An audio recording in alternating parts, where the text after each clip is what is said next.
Saurashtra university ફરી એકવાર વિવાદમાં આવી છે। બીકોમ સેમેસ્ટર 6 ની પરીક્ષા આપનાર વિદ્યાર્થી અભિષેક ચાવડાએ સૌરાષ્ટ્ર યુનિવર્સિટીના પરીક્ષા વિભાગ પર ગંભીર આરોપ લગાવ્યા છે।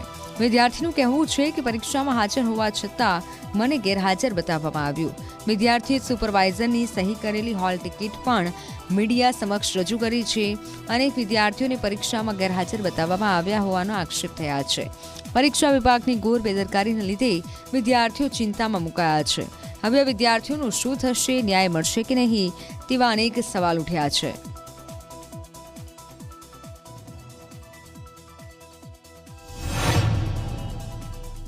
मैं बीकॉम सेम 6 ની એક્ઝામ દીધી હતી, જેમાં મને સહકાર સબ્જેક્ટ છે તેમાં હાજર હોવા છતાં ગેરહાજર કરેલ છે અને જેના પૂરો અમારી પાસે છે। અહીંયા મેં એક્ઝામ દીધી હતી 4/4 છે। યુનિવર્સિટીમાંથી એમ કહે છે કે તમારી ભૂલી કે સુધારી દેવામાં આવશે આટલા દિવસમાં, પણ કંઈ રિસ્પોન્સ નથી મળતો।